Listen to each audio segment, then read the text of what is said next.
Good afternoon, everybody. How are we? It's a newsy day indeed. And last night we saw the very best of America. After spending nearly 300 days aboard the International Space Station, Butch Wilmore and Suni Williams are back on Earth. These two incredible astronauts were only supposed to be up there for 8 days, but because of the Biden administration's lack of urgency, they ended up spending 9 months in space. Joe Biden's lack of courage to act boldly and decisively was a big reason why Butch and Suni did not make it back until yesterday. But President Trump doesn't waste time. Immediately after taking office, President Trump directed Elon Musk and SpaceX to rescue these brave astronauts alongside NASA. The president also called the acting administrator of NASA and told her to bring the astronauts home as soon as possible. As acting administrator Janet Petro said herself yesterday, per President Trump's direction, NASA and SpaceX worked diligently to pull the schedule a month earlier. The president looks forward to welcoming Butch and Suni to the Oval Office when they are recovered. This historic mission brings new meaning to President Trump's promise to always look out for the forgotten man and woman. On another important matter, yesterday, President Trump and President Putin spoke about the need for peace and a ceasefire in the Ukraine war. Both leaders agreed this conflict needs to end with a lasting peace and also stressed the need for improved bilateral relations between the United States and Russia. President Trump also spoke with President Zelensky this morning to align both Russia and Ukraine in terms of their needs and requests. As President Trump has said repeatedly, the precious lives and money that both Ukraine and Russia have been spending in this war would be better spent on the needs of their people. This terrible conflict would have never started with President Trump in charge, but he's determined to end it once and for all. President Trump also promised maximum transparency and a commitment to rebuild the trust of the American people in our intelligence community. Part of that promise was to fully release previously classified records related to the assassination of former President John F. Kennedy, and he made that happen yesterday. This historic release consisted of approximately 80,000 pages of previously classified records that are now published. The records are available to access either online at archives.gov/JFK or in person, accessible to the American people at the National Archives in College Park, Maryland. Records that are currently only available for in-person viewing are being digitized and will be uploaded in the coming days. On another note, positive economic data continues to pour in, showing the immediate impact of President Trump's pro-growth agenda. After suffering a steep decline in the final year of the Biden administration, the manufacturing sector came roaring back in February. Industrial production surged in February, these are new numbers, 3 times at a greater 3 times rate than the expectations to its highest ever recorded level. And President Trump's laser focus on massive deregulation and unleashing our domestic energy industry is leading to stabilities for Americans' bottom lines. As Newsweek summed it up today, gas prices are plummeting under President Trump. And the Trump administration continues to make American communities safer through our ongoing mass deportation campaign of illegal alien criminals. Yesterday, FBI Director Kash Patel announced the agency captured another fugitive from its 10 most wanted list, securing the extradition of Francisco Javier Roman Bardeles, a key senior leader of the brutal MS-13 gang. And the brave men and women of ICE also arrested a number of dangerous aliens across the country in recent days. You will see them on this screen. ICE San Francisco just arrested a citizen of Guatemala convicted of sexual battery. ICE New Orleans arrested a citizen of Ecuador convicted of rape in Suffolk County, New York. ICE Atlanta arrested a citizen of Mexico convicted of assault by strangulation. ICE Dallas arrested a citizen of Mexico convicted of assault with a firearm and rape with a foreign object. And ICE Houston arrested a citizen of Guatemala convicted of indecent sexual contact with a child in Texas. These are heinous criminal alien monsters who the previous administration allowed to flood into our country. And every time President Trump and this team deport one of them, our country becomes safer. Finally, before I open it up to questions, I want to tout how successful our efforts have been in filling out President Trump's administration. There have been a record number of 281 Senate confirmed nominations already, with another 280 in process. Here at the White House, OPM and GSA, we have filled 100% of the total number of slots. And this is a record number of placements in the first 58 days of any administration, and a testament to the caliber and the sheer quantity of talented people who want to work for President Trump to make America great again. Here in our new media seat today, we have Katie Pavlich. Katie is the editor of townhall.com, which is a subsidiary of Town Hall Media. It's a leading conservative news and opinion outlet based right here in Washington, D.C., with writers and journalists reporting around the country. Last year, Town Hall Media had 60 million unique users and 1.4 billion page views, with a broad reach on a number of social media platforms. With that, Katie, please kick us off. Thank you, Karoline. Really appreciate it. Sure. Thank you. So given the back and forth with this U.S. District Judge and the administration's use of the Alien Enemies Act, does the president plan to send new and additional flights of Venezuelan gang members, now designated as foreign terrorists, from the U.S. to El Salvador or elsewhere? Can Americans expect to see those flights sometime soon? Americans can absolutely expect to see the continuation of the mass deportation campaign that has been successfully led by this president, Secretary of Homeland Security Kristi Noem, and also our Secretary of State, Marco Rubio. Since you brought up the judges, I would like to point out that the judges in this country are acting erroneously. We have judges who are acting as partisan activists from the bench. They are trying to dictate policy from the President of the United States. They are trying to clearly slow walk this administration's agenda, and it's unacceptable. As the President said last night, we will continue to comply with these court orders. We will continue to fight these battles in courts, but it's incredibly apparent that there is a concerted effort by the far left to judge shop, to pick judges who are clearly acting as partisan activists from the bench in an attempt to derail this president's agenda. We will not allow that to happen. And not only are they usurping the will of the president and the chief executive of our country, but they are undermining the will of the American public, tens of millions of Americans who duly elected this president to implement the policies that are coming out of this White House. And then one more question. Senate Minority Leader Chuck Schumer said yesterday that he was united with Democrats in working against Americans who, quote, their attitude is, I made my money all by myself, how dare your government take my money from me? Or, I built my company with my bare hands, how dare your government tell me how to treat my customers? What is the president's response to this, given his upcoming tax agenda and need to work on Capitol Hill? Well, we certainly hope that Democrats all of a sudden are for more money in the pockets of the American public. The president has made it incredibly clear that he is committed to tax cuts. He is committed to passing a big reconciliation package later this year, ending no taxes on tips, taxes on overtime, no taxes on Social Security for our hardworking seniors. And we encourage everybody on Capitol Hill to support that when it comes to the finish line, especially Democrats who clearly need a boost from the American public right now. Their approvals are at an all-time record low. Thanks for being with us, Katie. Garrett. I have one other question, but I want to follow up on Katie's question, actually. You said the mass deportation campaign would continue, but she asked about the flights specifically. Will those flights to El Salvador continue while this case is being appealed? We don't have any flights planned specifically, but we will continue with the mass deportations. And I would just like to point out that the judge in this case is essentially trying to say that the president doesn't have the executive authority to deport foreign terrorists from our American soil. That is an egregious abuse of the bench. This judge does not have that authority. It is the opinion of this White House and of this administration, and that's why we're fighting this in court. And it's very, very clear that this is an activist judge who is trying to usurp the president's authority. Under the Alien Enemies Act, the president has this power, and that's why this deportation campaign has continued. And this judge, Judge Boasberg, is a Democrat activist.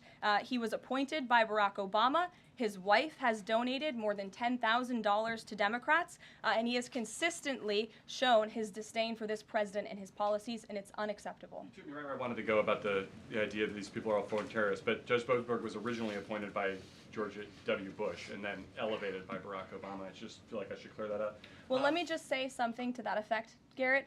67% of all of the injunctions in this century have come against which president?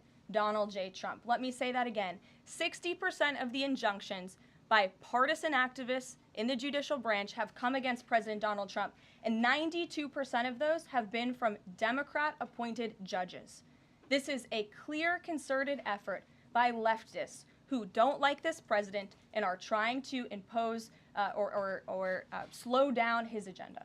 So, given that, do you think it's a good use of Congress's time and the president's political capital to try to impeach and remove a federal judge, which would take 67 votes you're unlikely to get in the Senate? Well, look, the president has made it clear that he believes this judge in this case should be impeached, and he has also made it clear that he has great respect for the Chief Justice John Roberts, and it's incumbent upon the Supreme Court to rein in these activist judges. These partisan activists are undermining the judicial branch by doing so. We have co-equal branches of government for a reason, and the president feels very strongly about that. Jackie. Thanks, Caroline. What options does the president have to, he says he's going to follow court orders. He wouldn't defy a court order, but he's raised these concerns about these judges acting in such a partisan way. What option does he have to ensure that his agenda continues to move forward while this is ongoing and the judges appear to be trying to just block and delay and impede? Well, you're right. They are trying to block, delay, and impede. This is lawfare. The president is no stranger to it. He faced it in his campaign, and this is a continuation of the lawfare that President Trump faced as a candidate, and he's now unfortunately facing as a president. Clearly, these partisan activists in the judicial branch didn't get the memo on November 5th when the American people overwhelmingly re-elected this president to continue with mass deportations. So White House counsel and the Department of Justice are working on this. They're appealing these cases, and we will continue to use the full weight of the White House counsel's office and the president's team of lawyers to fight this in court, because we know we will win even if we have to go all the way to the Supreme Court. One more on TDA. Andy McCarthy said in an interview with Hugh Hewitt, he certainly agrees with what the president is trying to do with the Alien Enemies Act, but he's not sure that the law is completely on his side. He cites some previous Supreme Court rulings dealing with enemy combatants in wartime, says that even they have a right to challenge their detention in court. He raised concern also that while TDA has been designated as a terrorist organization, these individuals hadn't been prosecuted for terrorism. So my question is, will the president ask Congress potentially to declare war on these cartels for the invasion that he's talked about so that he's on stronger legal footing? Well, we absolutely disagree with the legal opinion of the individual that you mentioned. We would not have moved forward with this if we didn't believe the president. This was within the president's executive authority to continue with this mass deportation effort under the authority provided to him under the Alien Enemies Act. And when you read the act, as I did last time at the podium, a predatory incursion is absolutely what has happened with Tren de Aragua. They have been sent here by the hostile Maduro regime in Venezuela, and the president, immediately upon taking office, designated TDA as a foreign terrorist organization. And under this act, it is within the president's authority to deport these terrorists. And anybody trying to defend these terrorists who have now been sent off of American soil should talk to the families of the individuals who these heinous monsters have killed and have raped. If you talk to those families, they are so heartened by the president's decision to take tough action and to use his executive authority, something that no other president has been willing to do, because President Trump does what he says he's going to do, and he is deporting these foreign terrorists from American soil to secure our homeland, and he's within his rights to do that. Very quickly Jennifer. Very quickly on Tesla, there's a website that's trying to dox Tesla owners across the country and saying they're only going to take down personal information when people show that they've sold their cars. What's the administration going to do about that? I haven't seen that website, but we certainly think it's despicable, the violence that has taken place against Tesla, the company, its employees, and also just Americans who have chosen to drive an electric vehicle. Many of them are Democrats, by the way. Democrats were big supporters of Tesla and of electric vehicles until Elon Musk decided to vote for Donald Trump. So we would like Democrats to also come out and condemn this heinous violence that we have seen, and I believe the Attorney General has said she's investigating these incidents as acts of domestic terrorism. Jennifer. On Ukraine, can you say, is the White House going to pause foreign military aid or intelligence sharing with Ukraine, as Russia says it's pushing for, and then have a follow-up on the Federal Trade Commission? Sure. When it comes to Ukraine, I do have a statement for you from the National Security Advisor and also the Secretary of State. First, I'd like to reiterate what the President said earlier following his call with President Zelensky this morning. He said he just completed a very good telephone call with President Zelensky. It lasted approximately 1 hour. Much of the discussion was based based on the call made yesterday with President Putin in order to align both Russia and Ukraine in terms of their requests and needs. We are very much on track, and I will ask Secretary of State Marco Rubio and Mike Waltz to give an accurate description of the points discussed. That statement will be put out shortly. While I have that statement for you right here, bear with me as I read it. Today, President Trump and Ukraine's President Vladimir Zelensky had a fantastic phone conversation. President Zelensky thanked President Trump for a productive start for the work of the Ukrainian and American teams in Jeddah on March 11th. The meeting of the senior officials from both nations significantly helped in moving toward ending the war. President Zelensky thanked President Trump for the support of the United States, especially the Javelin missiles that President Trump was first to provide and his efforts towards peace.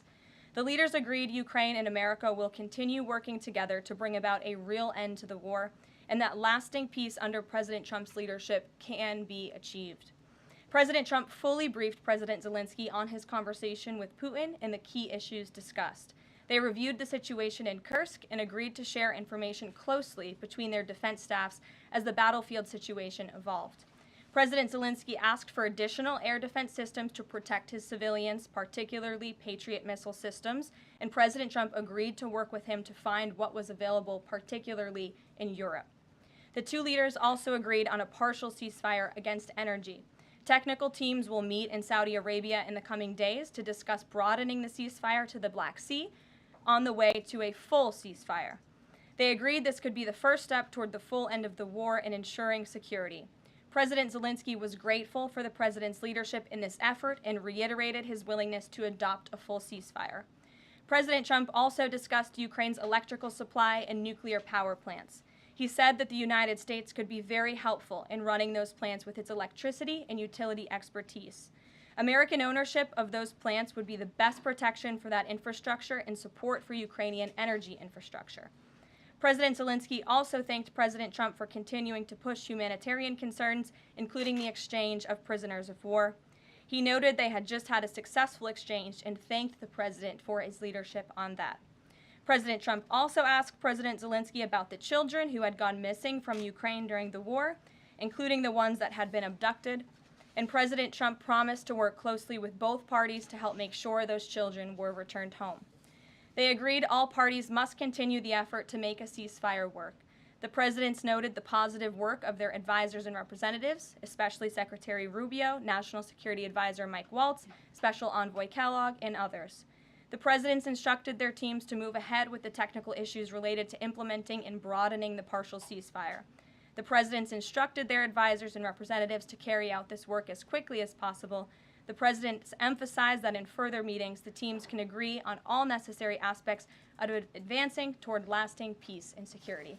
That is a lengthy statement that was just given to me, so thanks for bearing with me. Our office will, of course, provide this after. And as you know, as I just pointed out in the statement, the president's team of negotiators and national security experts will be heading to Saudi again later this week to continue working on and ironing out the details. But I would just like to emphasize we have never been this close to peace, and it's only because of President Trump that we are here. I think a couple of years ago, as you all reported on the war, it was incomprehensible to have a partial ceasefire in this conflict. And today, that is true because of the leadership of this president. So you Mary. agreed to closely share information between their defense staffs. Does that mean all intelligence sharing will continue? So the White House is rejecting Russia's request to pause that? Intelligence sharing in terms of defense for Ukraine will continue to be shared. Mary. Thanks, Caroline. I have two questions. One on the United States Institute of Peace and then on the Supreme Court, if that's okay. Sure. So on the United States Institute of Peace, this is a little bit wild. I understand the old president refused to leave after he was removed from his position. He barricaded himself in his offices, had to be escorted out by police, left the building without Wi-Fi, telephones, elevators, and more, and is now telling media that Doge broke in and illegally removed him. So can you comment on this sequence of events and specify, did Doge illegally enter? I'm really glad you brought this up, Mary. We were made aware of this story by individuals at Doge, at Elon Musk's team, and also at the State Department who were unable to access this building. And it became very clear that there was a concerted effort amongst the rogue bureaucrats at the United States Institute of Peace to actually physically barricade themselves essentially inside of the building to prevent political appointees of this administration who work at the direction of the President of the United States to get into the building. There was a piece in the Daily Caller, thank you for sharing the truth on this, about what happened. Staff contacted the MPD in an attempt to prevent DOJ personnel from entering. They barricaded the doors. They also disabled telephone lines, internet connections, and other IT infrastructure within the building. They distributed flyers internally, encouraging each other to basically prevent these individuals from accessing the building. I use this to say this is what DOJ and this administration is facing. It's a resistance from bureaucrats who don't want to see change in this city. President Trump was elected on an overwhelming mandate to seek change and implement change, and this is unacceptable behavior. Thank you. And just really quick on the Supreme Court, I know it's been almost 3 years now since the leak of the draft Dobbs opinion to Politico, actually. A leak which sparked protesting outside the homes of the justices and even brought on one attempted assassination attempt. I know Justice Alito said that it made the justices targets for assassination, but yet the Supreme Court has not tracked down any leaker. Does the White House have interest in finding out who that leaker was, and can you comment on that at all?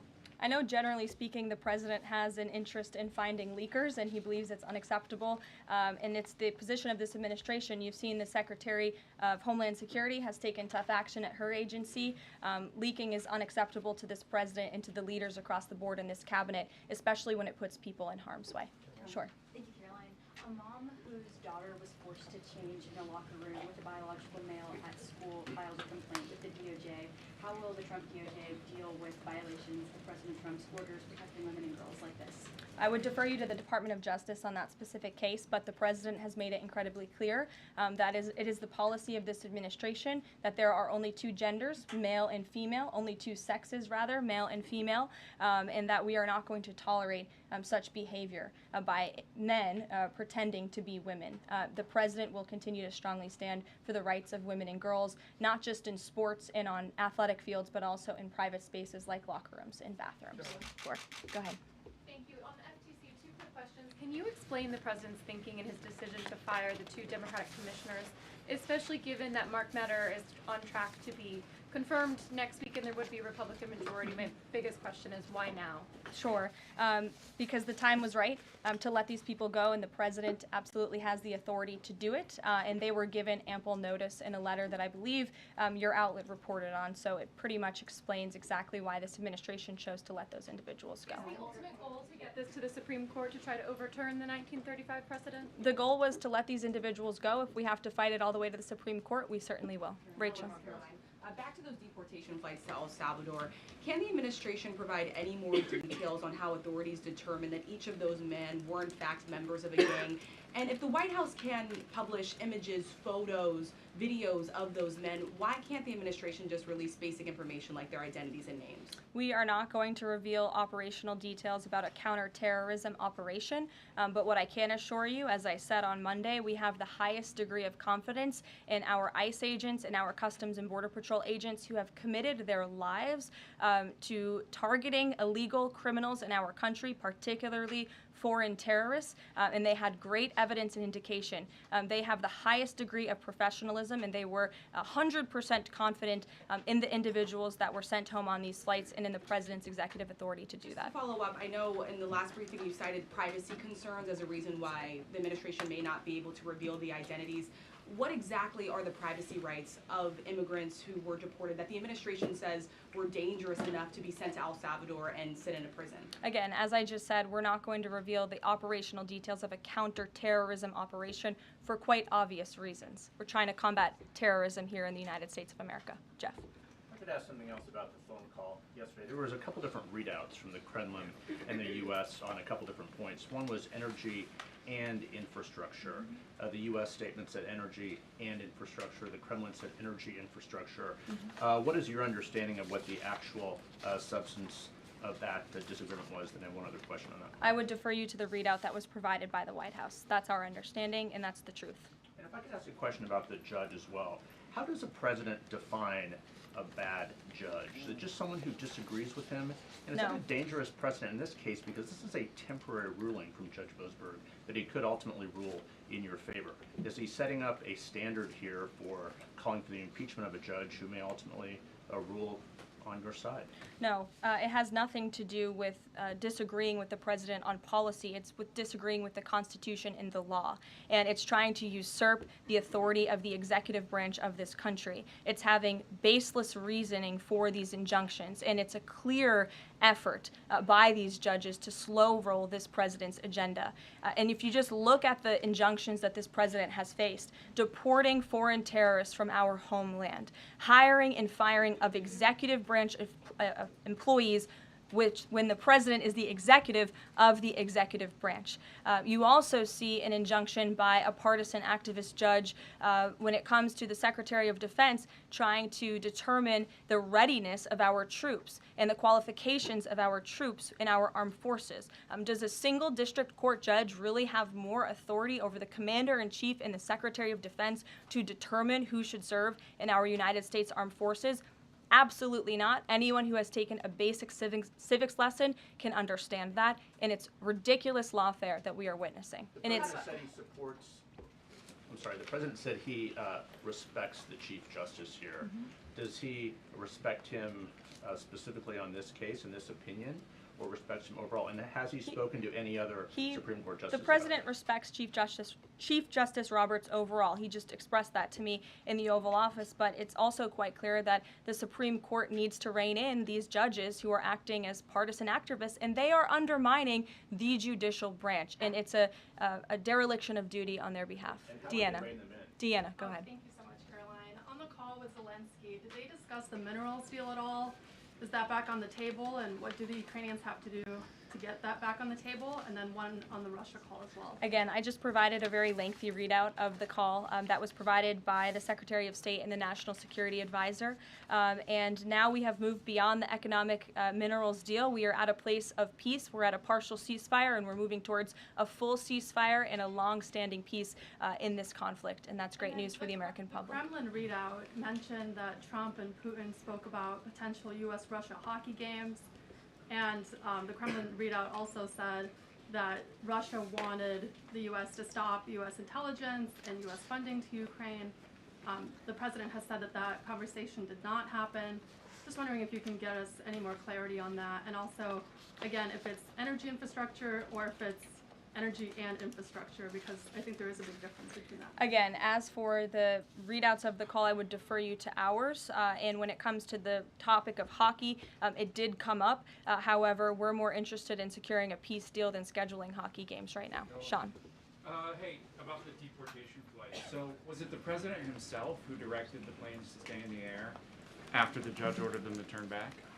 The president invoked the Aliens Enemies Act with a proclamation, which then directed the Department of Homeland Security and the Department of State to move forward with the plan of action. And as I said yesterday, all of the planes that were subject to the judge's written order took off before the order was submitted in court. I was asked and answered that question multiple times yesterday. Kate, go ahead.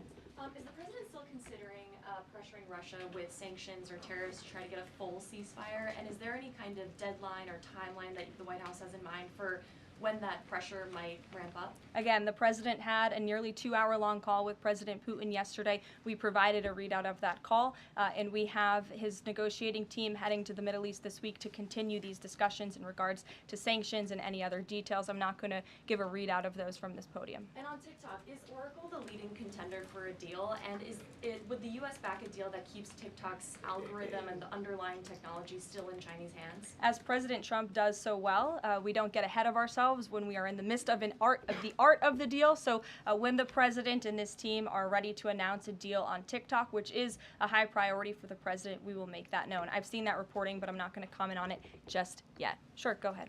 Thank you, Press Secretary Leavitt. Some prominent Trump supporters have been making the case that Derek Chauvin deserves a pardon. They argue that he did not receive a fair trial. Joe Biden and other Democrats actually implied that he was guilty while the trial was going on. BLM rioters had these jurors under immense threat and pressure. Mainstream media, frankly, many news outlets here today are complicit here. They chose to ignore the autopsy report. They chose to ignore the full body camera footage. They decided to slander Derek Chauvin as a racist cop instead. Does the administration believe Derek Chauvin received a fair trial, and will they consider a pardon moving forward? The president has been asked and answered this question. He said it's not something he's considering at this time. Philip. Thank you. Two questions. First, Just a follow-up on the readouts from those calls.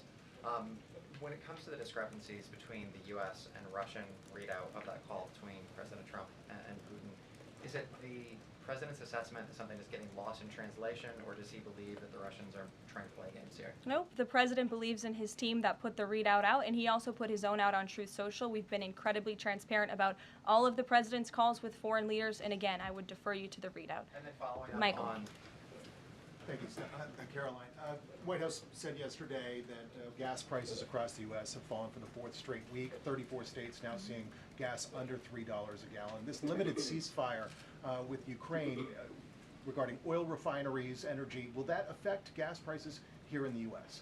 Well, it's certainly the president's hope that gas prices will continue to fall, and he's working every single day to ensure that we do. As you just mentioned, there's been very encouraging data. Inflation is cooling and gas prices are falling. The president has established a National Energy Dominance Council, and it's ultimately the president's goal. And this administration is working hard on it every single day to increase our energy production right here in the United States of America, to have it Trump energy boom like we saw in our first term, which will not only lead to lower fuel prices here at home, but also lessen the rate of inflation that was created by the previous administration. And one more on Tesla, Caroline. Tim Waltz, Governor Waltz, saying last night he frequently checks Tesla stock, in doing so to, quote, give me a little boost during the day. How should Americans view politicians who take pride in the downfall of an American car company? I think that's quite sad, but I think Governor Walz unfortunately is living a sad existence after his devastating defeat on November 5th.